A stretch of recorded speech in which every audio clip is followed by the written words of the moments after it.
দ্বিতীয়বারের মতো যুক্তরাষ্ট্রের মসনদে ডোনাল্ড ট্রাম্প জয়ী হওয়ার পর থেকেই ট্রাম্পের রাজনৈতিক পদক্ষেপগুলো সবাইকে চমকে দিয়েছে। প্রথম দিন থেকেই নানা পদক্ষেপে কর্মমুখর দিন কাটাচ্ছেন নবনির্বাচিত মার্কিন প্রেসিডেন্ট ডোনাল্ড ট্রাম্প। তবে এবারে তার এক পরিকল্পনায় বিশ্ব স্তব্ধ। মার্কিন এই প্রেসিডেন্টের চাই বরফে ঢাকা অদ্ভুত এক দ্বীপ, কানাডার উত্তর পূর্বে আর্কটিক ও আটলান্টিক মহাসাগরের মাঝে অবস্থিত গ্রিনল্যান্ড। এই দ্বীপটির জন্যই এখন মরিয়া শক্তিধর প্রেসিডেন্ট ট্রাম্প। কিন্তু কেন? এর পেছনে কি রয়েছে শুধুই অর্থনৈতিক স্বার্থ, নাকি আরো গভীর কিছু? দ্বিতীয়বারের জন্য প্রেসিডেন্ট পদে বসার আগেই গ্রিনল্যান্ড কেনার প্রসঙ্গ উত্থাপন করেছিলেন ডোনাল্ড ট্রাম্প। তারপরই বিষয়টি নিয়ে আলোচনা চরমে উঠেছিল।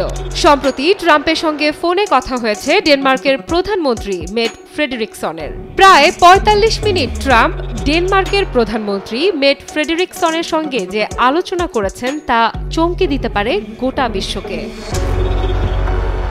মার্কিন প্রেসিডেন্ট ট্রাম্পের গ্রিনল্যান্ড দখল নেয়ার পরিকল্পনা শুধু একটি ভূখণ্ড দখলের দাবিই নয়, বরং ভূ রাজনৈতিক পরিকল্পনার বড় অংশ। পরিকল্পনার অংশ হিসেবেই তিনি ডেনমার্কের প্রধানমন্ত্রীকে ফোন করেন।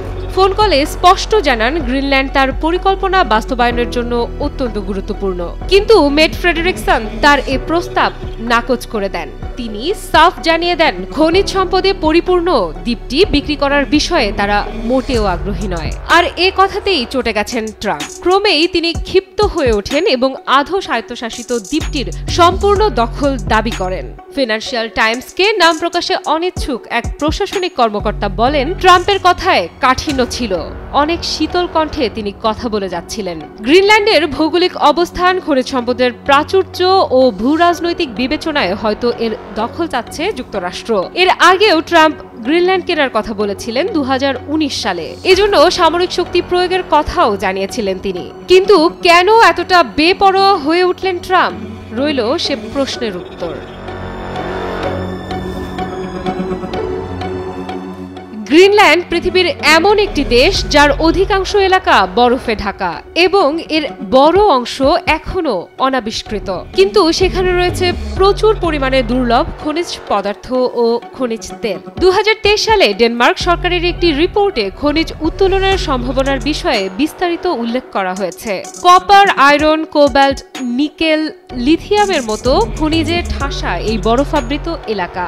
উইন্ড টারবাইন হোক বা ইভির ব্যাটারি বা ইলেকট্রনিক্স প্রোডাক্ট, ভবিষ্যতের দুনিয়ায় এই সমস্ত খনিজের চাহিদা থাকবে তুঙ্গে। এই খনিজের দখল রাখা গেলে আগামী দিনে প্রযুক্তির লড়াইয়ে কয়েক যোজন এগিয়ে থাকা যাবে। কিন্তু এই সব খনিজ পদার্থ তো দীর্ঘদিন ধরেই রয়েছে গ্রিনল্যান্ডে।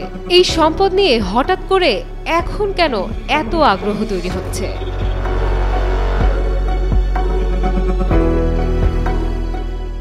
দেশের নিরাপত্তার জন্য গ্রিনল্যান্ডকে কবজায় রাখার বিষয়টি নিয়ে মার্কিন প্রশাসনের চিন্তা অবশ্য খুব নতুন নয়। দ্বিতীয় বিশ্বযুদ্ধের সময় থেকেই গ্রিনল্যান্ডে রয়েছে মার্কিন সেনা ঘাঁটি। সেখানে মিলিটারি বেস তৈরি এবং রক্ষণাবেক্ষণের জন্য ১৯৫১ সালে ডেনমার্কের সঙ্গে করা এক প্রতিরক্ষা চুক্তিও করেছিল আমেরিকা। বিশেষজ্ঞদের মতে রাশিয়া যদি আমেরিকায় নিউক্লিয়ার মিসাইল হামলা করে, তবে উত্তর মেরু ও গ্রিনল্যান্ডের ওপর দিয়ে সবথেকে শর্ট রুটে করা যেতে পারে। তাই মার্কিন প্রতিরক্ষার জন্য গ্রিনল্যান্ডের পিটুফিক স্পেস বেস খুবই গুরুত্বপূর্ণ। আরও একটি বড় কারণ হলো গ্লোবাল ওয়ার্মিং। এখন এমনই ফুরফুরে মনে থাকবে সবাই। বসুন্ধরা টয়লেট্রিজ, ফুরফুরে মন সারাক্ষণ। জলবায়ুর পরিবর্তনে গ্রিনল্যান্ডের বরফ গলছে। এর জেরে মাইনিং বা খননের পরিস্থিতি অনুকূল হচ্ছে। আর্কটিক এলাকার বরফ গললে পণ্য পরিবহনের নতুন রুট তৈরি হবে। বর্তমানে পশ্চিম ইউরোপ এবং আমেরিকার পূর্ব উপকূল থেকে পূর্ব এশিয়া আসতে জাহাজকে বিস্তৃত পথ পাড়ি দিতে হয়। কিন্তু আর্কটিক সমুদ্র দিয়ে গেলে পূর্ব এশিয়ায় পৌঁছে যাওয়া সহজ হবে। সুয়েজ খাল দিয়ে এশিয়ায় আসতে যত রাস্তা পেরোতে হয় তার থেকে ৪০% পথ কম যেতে হবে। এর পাশাপাশি পানামা খাল পেরোনোর প্রয়োজনও অনেকটা কমবে।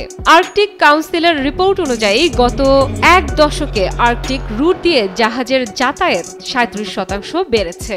বরফ যত গলবে এই রুটের ব্যস্ততাও তত বাড়বে। এসব কারণেই গ্রিনল্যান্ডকে আমেরিকার অংশ বানাতে চাইছেন ডোনাল্ড ট্রাম্প। তার দখলের কারণ হিসেবে বলছেন আমেরিকার জাতীয় নিরাপত্তার জন্য গ্রিনল্যান্ড প্রয়োজন। এ ব্যাপারে তিনি কতটা মরিয়া সেটাও বুঝিয়েছেন নিজের বক্তব্যে।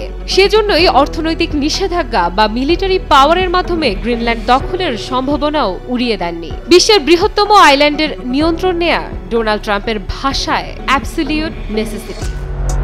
আফরিদা ইফরাত, নিউজ 24।